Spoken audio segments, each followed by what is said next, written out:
This is Frankly Speaking by Friends of Europe, an independent think tank with a difference. Frankly Speaking is your go-to on all things peace, security and defence. Original content, original thought. Well, good day to you all, and welcome back to our podcast, organised by the Peace, Security, Defence team at Friends of Europe in Brussels. My name is Jamie Shea. I'm a senior fellow at Friends of Europe working on peace, security and defence. Hopefully many of you remember our podcast from the time that we launched it last year. We've had a little technical break for reasons beyond our control over the summer months, but now we're back, and we hope that you, dear audience, will be back with us too, not just for today, but for the series of commentaries that will follow. I'm delighted for this comeback kid session to be joined once more by my senior fellow for peace, security and defence at Friends of Europe, Paul Taylor. He needs no introduction, but courtesy demands that I give him one nonetheless. Former diplomatic correspondent of Reuters, posted all around the globe, a long-standing commentator on EU, NATO and strategic affairs, more recently columnist with Politico, and now columnist with The Guardian newspaper. So, Paul, thanks a lot for joining me again today. Well, because we haven't been on air for a while, dear listeners, we've got quite a lot to catch up on. Now, you recall that our focus is the war in Ukraine, not just the military day-to-day issues, but the broader political and diplomatic context as well, because the war in Ukraine has not only shaken Europe and the transatlantic community profoundly, but also large parts of the world. So we'll try to sort of go narrow at the beginning to see what's happening or been happening on the ground in Ukraine, and then broaden the perspective before we close. So, Paul, I said thanks. So good to see you, good to hear you, and let's therefore get started. Well, the months in which we've been off the air have been marked by the Ukrainian spring, although it was really launched in the summer, counter-offensive. Enormous hopes were vested in this counter-offensive, particularly after the military successes that Ukraine had against Russia towards the end of last year, regaining territory south of Kharkiv in the north, regaining Kherson in the south, potentially opening a route to the Black Sea coast and Crimea. And there were great hopes that the long-prepared counter-offensive would slice through the Russian lines and would finish the war by Christmas, so that we would be spared a long, drawn-out war of attrition. Well, it hasn't quite happened that way, Paul, has it? So give us your take on where the Ukrainians are today.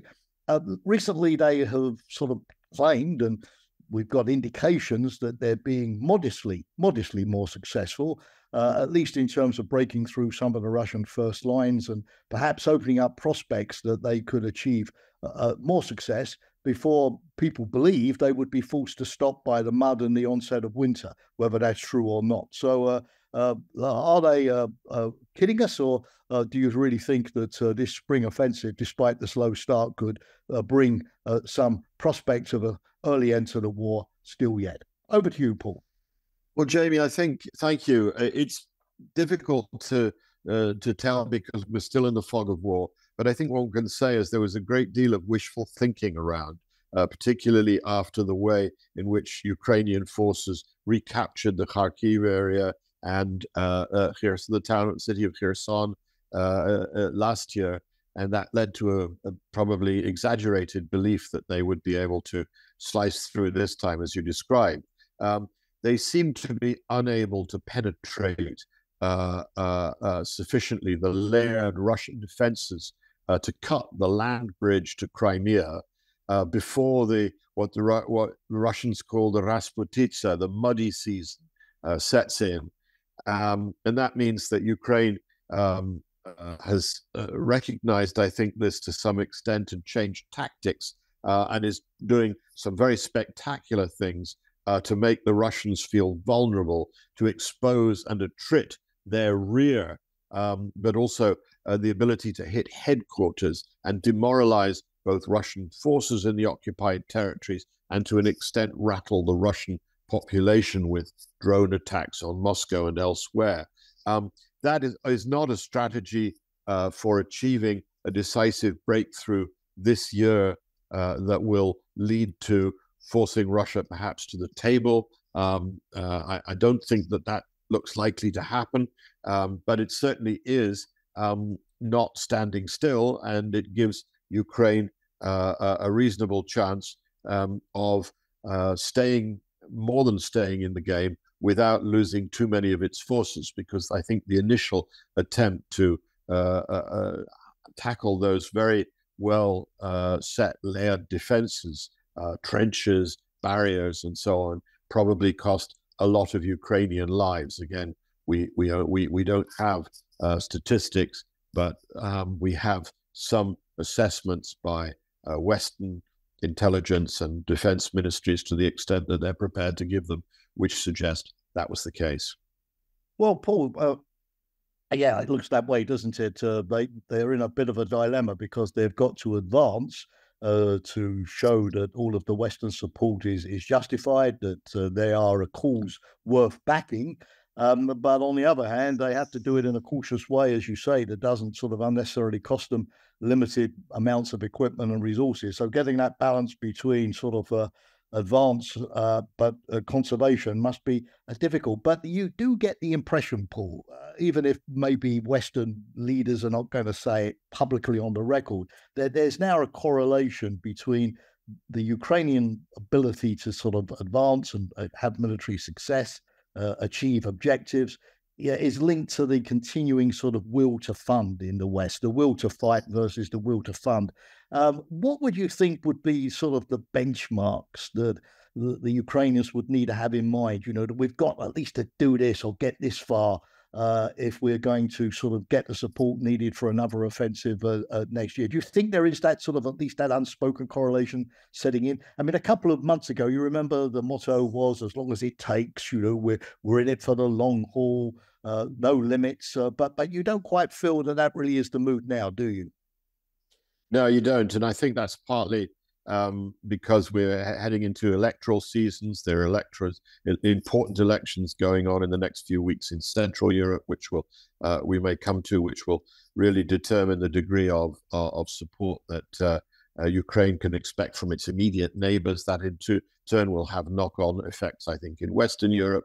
And of course, everybody sees the juggernaut of the US election coming up the pike with ex-President Trump as the front runner for the Republican nomination, despite his legal problems. And he has very clearly said he won't give lots more money. He thinks the Europeans should be doing the paying, and he wants to end the war as quickly as possible. You know, in 24 hours, he said, if he gets back into the White House. So that must be obviously concentrating minds on both sides. So I think the Russians are probably looking forward to that and pretty determined to hold out until they see who wins the US elections. And on the Ukrainian side, they must realize that they have potentially a window between now and then, which may start to close as additional funds from the Congress may become more difficult, and in which to achieve decisive progress. I think, though, as I said, it's not easy to measure success under these circumstances. I think most people imagined that there would be first a successful blitzkrieg by Russia. President Putin himself seems to imagine that he could, capture Ukraine within days or weeks. And then, there was some wishful thinking around on the Western side after Ukraine's summer offensive last year. So both of those have been proved wrong. And now it is about preparing for and making sure Ukraine can prevail in a long war. What do you think of the strengths and weaknesses on the Russian side? The great Bismarck once said that Russia is never as strong nor as weak as it seems. And you spoke, of course, about the Ukrainian strikes on Russia. Crimea, the Ukrainians claim to have killed the commander of the Black Sea Fleet in that strike on the naval headquarters in Sevastopol, Admiral Viktor Sokolov and 34 officers. If that's true, that would be quite a coup for them. And looking at the news today, it seems that President Putin is angry with his defense minister Shoigu for repeatedly failing with the Russian attempts at a counteroffensive. And for not meeting deadlines for ending the conflict successfully for Russia. So it's not easy to gauge, beyond you mentioned the fog of war or the propaganda smokescreen. It's not easy to gauge exactly, what Russia's vulnerabilities are at the moment. I mean, so two sort of questions. One on the military side, how do you see Russia's ability to keep the war going? Although predictions that they were going to run out of missiles, they struck Odessa yesterday. All of the strikes on grain silos, energy infrastructure, predictions that they were going to run out of missiles certainly don't seem to be panning out. But so how would you sort of assess their will to fight on the military side? And if the West is still hoping, to put the squeezes on them in terms of sanctions and diplomatic isolation, depriving them of the things that they need to continue to prosecute the war, are we at the limit of what we can do, or are there still things that we could usefully consider in the weeks ahead? Well, I think Russia's strengths include just demography. It's got 3 times the population of Ukraine, and that means more recruits, more cannon fodder, if you like. Endurance. Russia is a country that has a long history of endurance during long wars. Think Napoleon's campaigns, think of Hitler's campaigns, and the way that Russia was able to endure enormous hardship in order to come back. That goes with the strategic depth that Russia has of all of those thousands of kilometers. There is an absence of public opposition to the war in Russia, which is something, President Putin may not have enthusiastic support for the war, but he doesn't face any active opposition really. Within the country, there are Russian exiles, obviously, who are very opposed to the war, and there are people who are quietly opposed to the war at home, but they're not going out and demonstrating, and they're not really, other than the would-be, the recruits who are voting with their feet by leaving the country. Then you've got Russia's industrial capacity. They do seem to be able to step up their military industries. One can question the quality of what they are able to produce and whether sanctions have attrited key components such as microchips and so on. But the fact is, they've been able to step up their industrial capacity. As you say, they're still pouring out missiles and drones. And Russia is a country with vast natural resources, and it's still able to sell its oil and its gas, albeit at a discount, and no longer mostly to Europe. But it is still able to shift lots of oil and gas through Asia. And so, the other great resource it has, if you like, is that it has some allies or friends with valuable niche capabilities, such as Iran, which makes missiles and drones. North Korea, again, which makes missiles and other equipment that could be useful, including ammunition to the Russians. And the North Korean leaders just had a visit with President Putin, where presumably they talked about that. And then China, which we don't know how far China is assisting Russia. China's clearly being very cautious about directly transferring military equipment, but there seem to have been other things on the fringes, including components, protective equipment and stuff like that, which China's been sending. And of course, China has the capability to do a lot more if it judges that that's necessary. Russia's weaknesses, well, the low morale amongst its soldiers and its officers, the poor command that we've seen so far, very much in evidence, although they've done clearly a better job of building and defending these defensive lines that they've built around the occupied territories in eastern and southern Ukraine. Poor logistics along long logistic lines, which are vulnerable to attack. Corruption, clearly there's a lot of corruption in the whole Russian military system, and old thinking in terms of tactics, old thinking in terms of training, old thinking in the sense that commanders on the ground don't have much autonomy to the kind of autonomy that Western commanders have on the ground, and the kind of autonomy that Ukrainian commanders have used so successfully. On the Ukrainian side, I think the great strength is the unbroken morale of the country, the extraordinary determination to defend their soil, their territory, their adaptability, their technical innovation, their extraordinary ability to use apps, to jerry-rig civilian equipment, to upgrade old equipment they have from the Soviet era. The massive Western financial support, intelligence support, and growing support with materiel as well. I think Paul, I want to come in here though. Sorry to interrupt, but I wanted to come in here because you segue very nicely to what I wanted to ask you. You were on the part of the dependency of Ukraine on this Western support, international support, diplomatic, financial, military. But last week was not a particularly good one for President Zelensky, was it? I mean, he went off to Washington, and he didn't get his second appearance before a joint session of Congress. He had a bit of a rough ride in the House of Representatives with Kevin McCarthy and his Republicans, particularly on Biden's attempts to get funding, another $24 billion for military assistance to Ukraine. Clearly there is a sense that this is now the funding from the US in terms of these packages that have been announced nearly every week by the United States are going to become more difficult. So how significant is that? But also in Europe, there was the spat with Poland over the Polish Prime Minister saying that Poland would not supply new weapons to Ukraine, the spat over Ukrainian grain deliveries.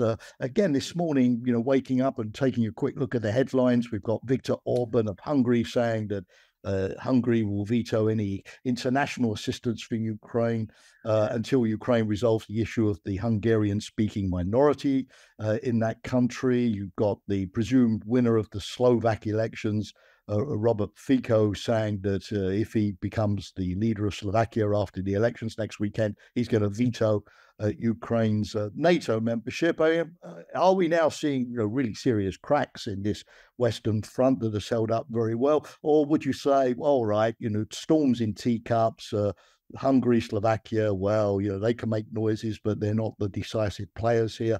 The US, we're only dealing with a small fringe of hard-right Republicans who don't really represent the mainstream. I mean, if you're President Zelensky, should you be seriously worried now by what you're seeing both in Europe and the United States?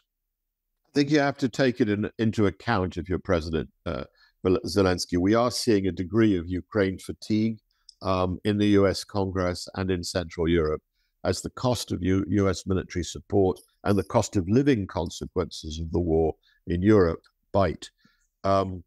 But I think, public support for Ukraine's cause remains very strong, according to opinion polling, both in the United States and in Europe. Where what we're seeing is that where backing Ukraine hurts specific interest groups, such as Polish farmers, then domestic politics prevail, especially in election season.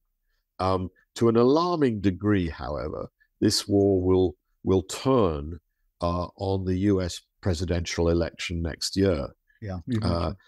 If Donald Trump wins in November 2024, Ukraine's prospects plummet, I would say, and Kiev may well have to settle for some perhaps interim deal in which it doesn't recover all the occupied territory. That at the moment is absolutely anathema. Indeed, beginning negotiations is still an anathema in Ukraine. And of course, that could be politically deadly for President Zelensky as well, because Ukraine is a democracy. Even if we don't know yet whether they will be able to hold a presidential election that they're supposed to hold in March next year. But clearly, his political prospects at home are linked to being a winner in the war.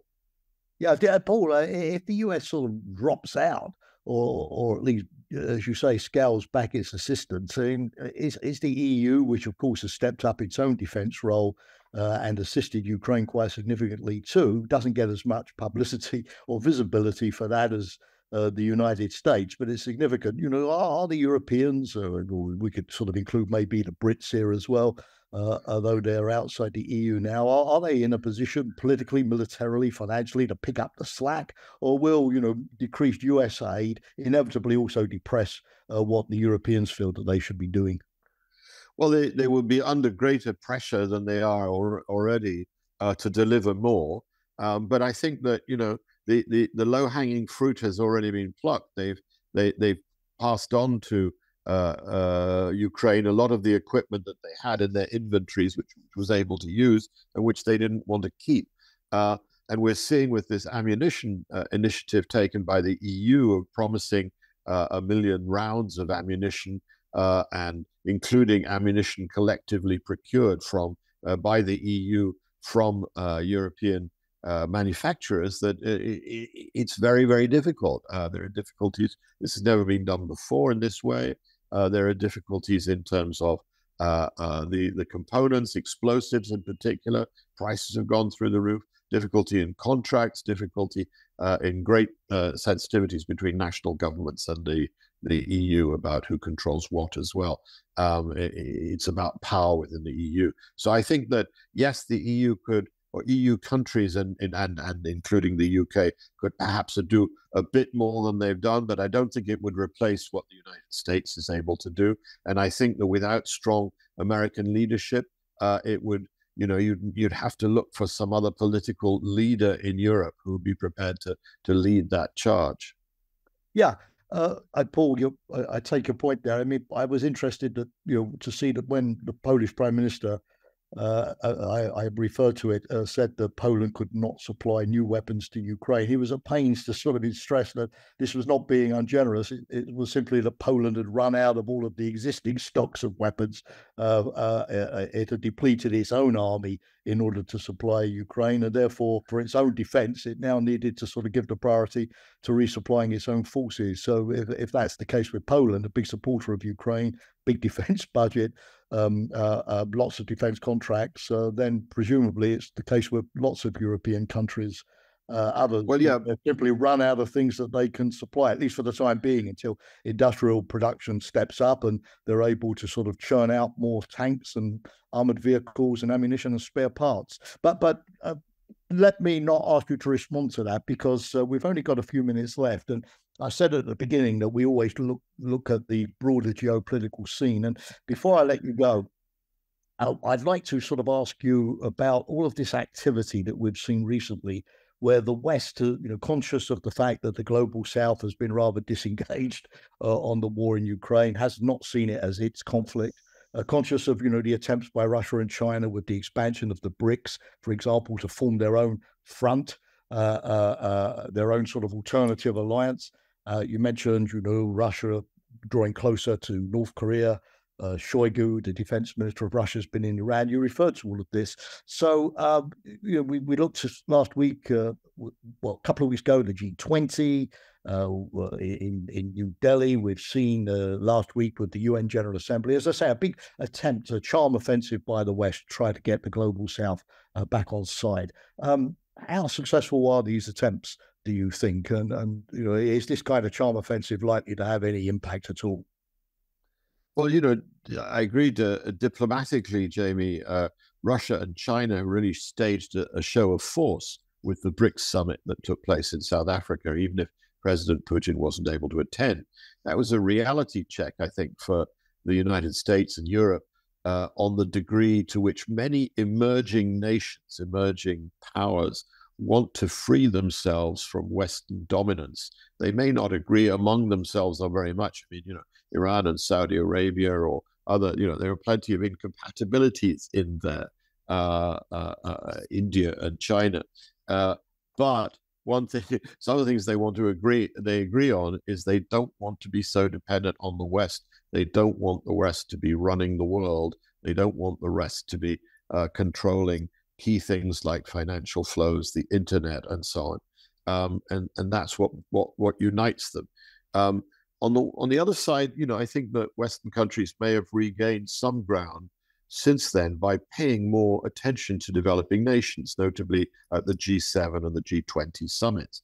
The Western countries are much more forward-leaning on debt relief. They included for the first time the African Union as a full member of the G20, the world's sort of top table that includes emerging powers. The Russian and Chinese leaders stayed away from the UN General Assembly this month, which has given the United States an opportunity to court developing nations. But I think that, the attitude of the countries, which I don't like to call the global South, to be honest, because I don't think they're really united. Yeah, so it's a fair point there. Yeah. But, the attitude of those countries is really very much one of hedging and of transactionalism. They finally are able to play outside powers off against each other for their own interests, and their own interests are about development, they're about finance, they're also about having more say in world affairs and having a bigger seat in trade, in the internet and the digital universe, in the financial universe, the payment systems, and so on. And those are things that the West needs to, I think, pay greater attention to, and long-term attention, where we are so short-termist and our attention is so easily distracted by other issues. Paul, I looking at the clock, I've got 1 minute before we need to close, so I can squeeze in a quick last question, but of course it's also going to mean a quick last answer. You, like me, you're a reader of the Economist, and I was very intrigued by this week's sort of front page, which sort of said, Ukraine, time for a rethink or something along those lines. And I was intrigued because most of us think, well, there's no room really for a rethink. We have to help the Ukrainians to prevail. They have to liberate their territory. They have to survive as a functioning state. Russia has to limp off the battlefield, and pay a price for the conflict. Those have been, if you like, the sort of unbending principles. So, do you think the Economist got it wrong in suggesting we need a rethink, or is there room for at least a rethink in some areas? But you're going to have to be quick on this one, Paul, and maybe we'll develop it in more depth, dear listeners, in our next podcast. I don't think the rethink that they were recommending was about supporting Ukraine less. It was about supporting Ukraine differently for a long war. And that means you need to do things like provide better air defenses so that they are better shielded from missile and drone assaults and so on. If you think things are going to be ended by one sudden offensive, then you might not concentrate so much on that. So it's preparing for a long war. And the same is true of the need financially, economically, to build Ukrainian industry and support Ukrainian industry and the economy now, rather than spending a lot of time focusing on a reconstruction effort, which might come later. So it's things like that, I think, that the Economist recommends, and I think that only makes common sense. If you want to dress it up, put it on the front page of a magazine and call it a rethink. Maybe it sells copy. Okay, well, it certainly got me to buy a copy. So, Paul Taylor, thanks so much for guiding us through all of the developments over the last few months, and also looking into the future as well. You mentioned at the end that we look as if we're in for a long war, and that also means that we're going to have lots, unfortunately, maybe, because nobody wants a long war in Ukraine, but at least we're going to have lots of things to comment on in the podcast as we go forward, looking at all of the aspects. So before I close, I'd like to thank Katerina Villanova, our new press and communications person at Friends of Europe, who has agreed to be our producer. This is the first podcast, so Katerina, thanks. So we look forward to working with you on many podcasts to come. Like Frank Sinatra, we're capable of endless comebacks, and I hope you enjoyed today's podcast, and we'll be back very soon. But for now, greetings from London, greetings from Saint-Rémy-en-Provence from Paul Taylor, greetings from Katerina from Brussels, and over and out.